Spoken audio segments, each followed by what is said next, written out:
समाचारों पर नजर करिए। सूरत में गुजसी टॉकना आरोपी जेल मुक्ति बाद आरोपी फिल्मी स्टाइल में स्वागत। जेल में बहार आता 40 થી 50 लोगों टोळाए कर्યું स्वागत। आरोपी आशीषना सागरीतोए करी भव्य आगता स्वागता। वीडियो सोशल मीडिया पर वायरल थयो छे। एक जेल कर्मचारी पण आशीष साथे हाथ मिलावता नजरे आव्यो। 7-8 कारनो काफलो आशीषने लई आव्यो हतो। ब्लेककारना काफला साथे रोड शो कर्यो। आशीष पर 26 થી વધુ गुना नोंधायेला छे।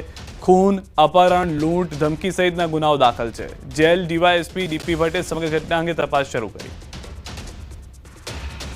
छोटाउदेपुर में पण धोधमार वरसाद वरस्यो छे। नगरना एसटी डेपो, पेट्रोल पंप चौकड़ी सहित विस्तारों में वरसाद जे छे ते थई रह्यो छे। धोधमार वरसादने कारणे हालना दृश्यो आप जोशो तो केटलाक विस्तारों में थोड़ा पाणी भरावानी समस्या थई गई है। वरसादी माहोलने लईने वातावरण में ठंडक पण प्रसरी गई है। तो छोटाउदेपुर विस्तार है, सौराष्ट्रनी अंदर गीर सोमनाथ है, अमरेली आ तमाम विस्तारों में वरसाद ने लईने हालमां जानकारी मळी रही है। अमरेली जेवा विस्तारनी अंदर तो रातथी वरसाद शरू थई गयो छे। जिल्लामां पण वरसादी माहोल है। उना, कोડીनार सहितना विस्तारों पण वरसाद है। गीर जंगल सहितना आसपासना विस्तारों वरसाद। सतत बीजा दिवसे धीमी धारे वरसादनुं आगमन थयुं छे।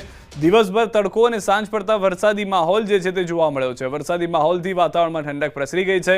एक तरफ अमरेलीनी अंदर पण वरसाद शरू थयो, गीर सोमनाथमां पण वरसाद है। तो जे रीते वरसादनी आगाही हती सौराष्ट्रनी अंदर ते प्रमाणे जोवा मळी रह्यो छे। छोट विदाय ले ते पहेला महत्वना समाचार अमरेलीथी मळी रह्या छे के ज्यां आगळ हजी पण ચોમાસું जामेલું હોય તે પ્રમાણેના દ્રશ્યો આપ જુઓ। અમરેલી શહેરમાં ધોધમાર વરસાદ, લાંબા વિરામ બાદ વરસાદનું આગમન થયું છે। અમરેલી શહેર અને આસપાસના ગ્રામ્ય વિસ્તારોમાં પણ વરસી રહ્યો છે વરસાદ। અમરેલી સિવિલ હોસ્પિટલના ગ્રાઉન્ડમાં ભરાયા છે વરસાદી પાણી।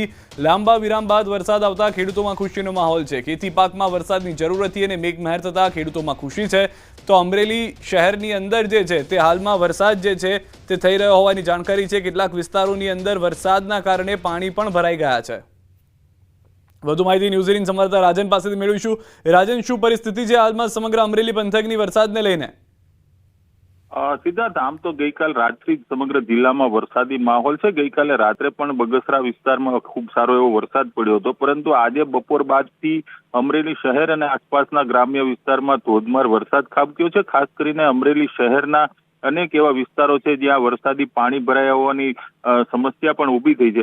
જોકે લગભગ 15 મિનિટથી અમરેલી શહેરમાં વરસાદે વિરામ લીધો છે ને પાણી હવે ઓસરી રહ્યા છે। પરંતુ જે રીતે મગફળીના પાકને વરસાદની અત્યારે ખૂબ તાતી જરૂરિયાત હોય તેવા સમયે જ વરસાદ આવતા ખેડૂતોમાં પણ ખુશી જોવા મળી રહી છે। જી સિદ્ધાર્થ। જી આભાર રાજન સમગ્ર માહિતી બદલ। તો ફક્ત અમરેલીની અંદર વરસાદ થતો હોય કે અમરેલી પંથકમાં વરસાદ ગઈકાલ રાતથી નથી થઈ રહ્યો? અલગ અલગ વિસ્તારથી પણ જાણકારી મળી રહી છે, ખાસ કરીને સૌરાષ્ટ્રના વિસ્તારોમાંથી જ્યાં વરસાદ જોવા મળી રહ્યો છે। બિલ્ડરની હત્યામાં મોટો ખુલાસો થયો છે। પોલીસે 100 થી વધુ સીસીટીવી ચેક કર્યા છે। 3 લોકો કાર મૂકીને જતા સીસીટીવીમાં દેખાયા હતા। મનસુખ લાખણી ઉર્ફે જેકીએ સોપારી આપી હતી। આરોપી અને મૃતક વચ્ચે રૂપિયા બાબતે મંદુક થયું હતું। બિલ્ડરની હત્યા મામલે એક સગીર સહિત 3 આરોપીઓ વિરુદ્ધ કાયદેસરની કાર્યવાહી કરવામાં આવી છે। આરોપીની ધરપકડ બાદ કોન્ટ્રાક્ટ કિલિંગ એટલે કે સોપારી આપી હત્યા કરાઈ હોવાનો ખુલાસો થયો છે। જે સોપારી આપનાર મુખ્ય આરોપીની પોલીસે પૂછપરછ હાથ ધરી છે। અત્યાર સુધીના મુખ્ય કારણમાં બંને ભાગીદારો વચ્ચેની નાણાકીય વ્યવહાર અને જૂની અદાવત હોવાનું સામે આવ્યું છે। તો જે જાણકારી મળી રહી છે, જૂના જ પાર્ટનરે હત્યા કરી હતી અને તેને લઈને હાલમાં જાણકારી છે તે પ્રમાણે કોન્ટ્રાક્ટ કિલિંગ હોવાનું જાણવા મળી રહ્યું છે।